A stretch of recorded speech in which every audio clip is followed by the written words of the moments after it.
আসসালামু আলাইকুম এভরিওয়ান, আশা করছি সকলে ভালো আছেন। আমাদের আজকের রেসিপি বিফ কাবাব। কয়েকদিন পরেই যেহেতু কুরবানি ঈদ, আর কুরবানি ঈদের সময় কিন্তু প্রত্যেকের ঘরে প্রচুর পরিমাণে কুরবানি ঈদের গরুর মাংস থাকে। তো যারা কাবাব খেতে খুবই পছন্দ করেন, আমার এই ভিডিওটা দেখে একদম ইজি ভাবে তৈরি করতে পারবেন। খুবই কম সময় লাগবে, আর ঘরে থাকা কয়েকটা উপকরণ দিয়ে কিন্তু আপনারা এই বিফ কাবাবটা তৈরি করতে পারবেন। আশা করছি আপনাদের সকলের কাছে আমার আজকের সহজ রেসিপি ভালো লাগবে এবং সহজও লাগবে। আমার আজকে সহজ রেসিপি আপনাদের সকলের কাছে ভালো লাগলে অবশ্যই আমাকে একটু ভালোবাসা দিয়ে যাবেন। তো বিফ কাবাব তৈরি করার জন্য আমি এখানে 1/3 কাপ ছোলার ডাল আমি ভিজিয়ে রেখেছিলাম সারা রাতের জন্য, সেগুলোই আমি এখানে নিয়ে নিলাম। আর দেখতে পাচ্ছেন ডালগুলো ফুলে কিন্তু ডাবল হয়ে গেছে, আর আঙ্গুল দিয়ে এরকম চাপ দিলে কিন্তু ভেঙে যাচ্ছে। খুব সুন্দরভাবে কিন্তু এটা সফট হয়ে গেছে ভিজে। এখন দেখতে পাচ্ছেন আমি 3 টুকরো ছোট বড় সাইজের আমি 3 টুকরো গরুর মাংস নিয়ে নিলাম। এখন এই মাংসগুলোকে একটু ছোট করে কেটে নিব।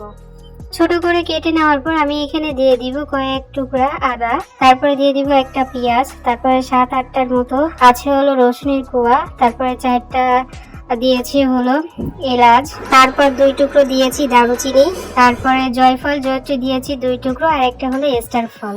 তারপর দিয়ে দিব স্বাদ মতো লবণ। আমি এখানে 1/2 চামচ ব্যবহার করেছি লবণ, যদি প্রয়োজন হয় পরে আবার দিয়ে দিব। তারপর দিয়ে দিলাম 1/2 চামচ হলুদের গুঁড়া, 1/2 চামচ ধনিয়া গুঁড়া, আর 1/2 চামচ করে আমি 2বার লাল মরিচের গুঁড়া এখানে ব্যবহার করেছি।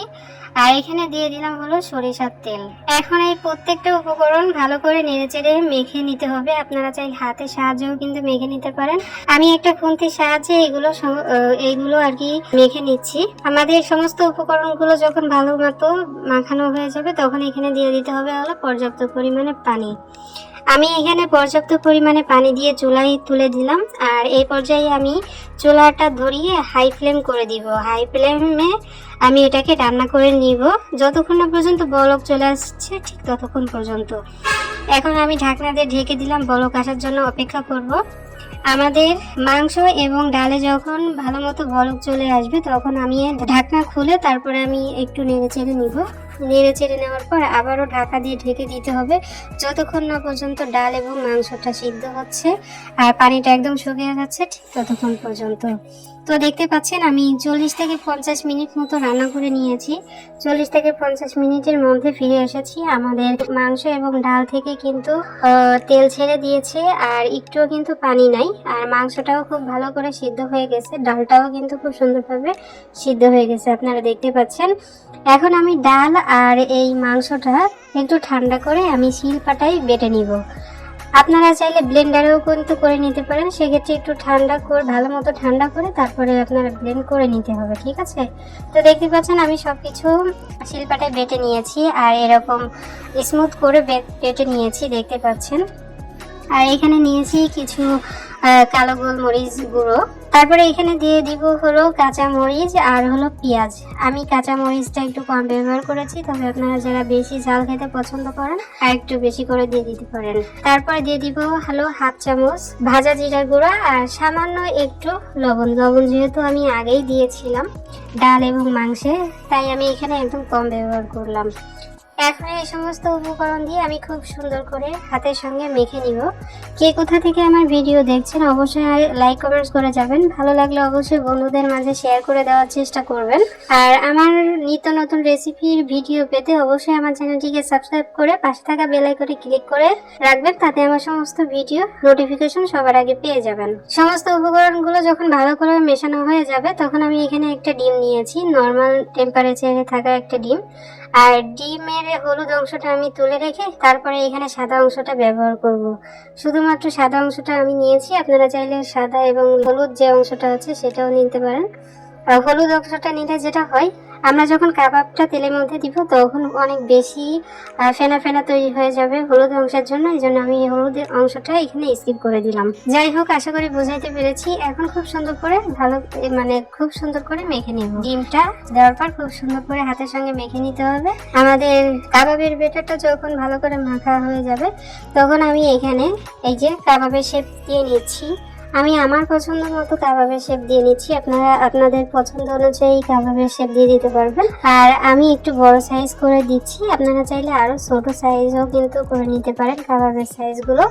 তো দেখতে পাচ্ছেন আমি খুব সুন্দর করে কাবাবের শেপগুলো দিয়ে দিচ্ছি।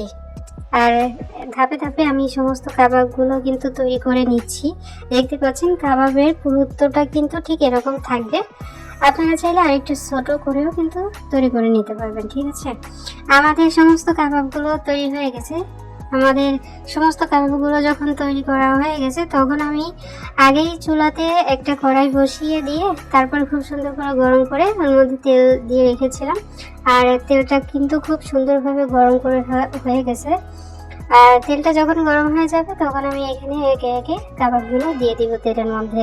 আর একটা কথা আমি আপনাদেরকে বলে রাখি, তেলটা আগে একটু ভালো করে গরম করে নিয়ে তারপর আপনাদের চুলার ফ্লেমটা কম করে দিতে হবে, ঠিক আছে। আর কাবাব দেওয়ার পরে কোনোভাবেই কিন্তু জাল বাড়ানো যাবে না, একদম লো ফ্লেমে রেখে আপনাদের এই কাবাবটাকে তৈরি করে নিতে হবে। কারণ মিডিয়াম জালে যদি আপনারা ভাজতে যান তাহলে কিন্তু কাবাবটা উপর থেকে পুড়ে যাবে কিন্তু ভিতরে কিন্তু হবে না। সেক্ষেত্রে একটু সময় নিয়ে আপনাদের কাবাবগুলোকে ভেজে নিতে হবে, ঠিক আছে। তো 1 মিনিট পরে আমি কাবাবগুলোকে উল্টিয়ে দিচ্ছি। আর দেখতে পাচ্ছেন আমাদের এক সাইড কিন্তু একটু কালার চলে এসেছে। এখন আমি একটু সময় নিয়ে কাবাবগুলোকে খুব সুন্দর করে ভেজে নিব। দেখতে পাচ্ছেন কাবাবগুলো আমাদের প্রায় ভাজা হয়ে গেছে, কিন্তু এরকম কালার এসেছে। আর কাবাবগুলো যখন আপনারা উল্টিয়ে দিবেন তখন কিন্তু একদম আলতো হাতে উল্টাতে হবে। এই অবস্থায় কাবাবগুলো কিন্তু অনেক বেশি সফট থাকে, সেক্ষেত্রে একটু সাবধানের সাথে আপনাদেরকে কাবাবগুলো উল্টাতে হবে, ঠিক আছে। আশা করি বোঝাইতে পেরেছি। তো এই পর্যায়ে আমি নামিয়ে নিচ্ছি। দেখতে পাচ্ছেন মাশাআল্লাহ দুর্দান্ত একটা কালার এসেছে। এর থেকে বেশি কিন্তু আর ভাজতে হবে না, এর থেকে বেশি ভাজলে কিন্তু একদম পুড়ে তিতো হয়ে যাবে। তো ধাপে ধাপে আমি সমস্ত কাবাবগুলোকে তেল থেকে তুলে নিচ্ছি, একটু তেলটা ঝরিয়ে তারপরে তুলে নিচ্ছি। তো আমাদের এক ধাপ কিন্তু কাবাব রেডি করা হয়ে গেছে, মানে ভেজে নেওয়া হয়ে গেছে। এখন বাকি যে কাবাবগুলো আছে সেই কাবাবগুলোকে আমি খুব সুন্দর করে ভেজে নিব। ধাপে ধাপে ভেজে তারপরে আমি আপনাদেরকে পরিবেশন করে দেখাবো যে আমাদের আজকের কাবাব রেসিপি কেমন হয়েছে।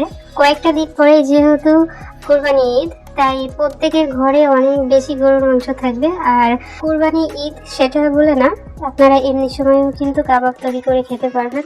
আমি মাত্র 3 পিস গরুর মাংস দিয়ে প্রায় 10-12টার মতো কাবাব তৈরি করেছি। আপনারা যদি আরো ছোট সাইজ করেন তাহলে কিন্তু আরো বেশি হবে।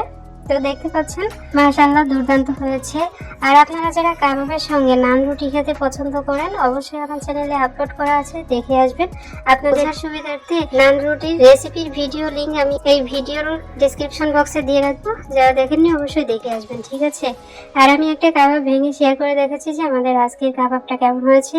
ভিতরে তো একদম জালিদার হয়েছে আর ফুলে একদম ডাবল হয়ে গেছে, দেখতেই পাচ্ছেন। ফাইনালি আমাদের আজকের রেসিপি এতটুকুই। সবাই অনেক ভালো থাকবেন, সুস্থ থাকবেন। আমাদের পরবর্তী ভিডিও দেখার আমন্ত্রণ জানিয়ে আজ এখানে বিদায় নিচ্ছি। আল্লাহ হাফেজ।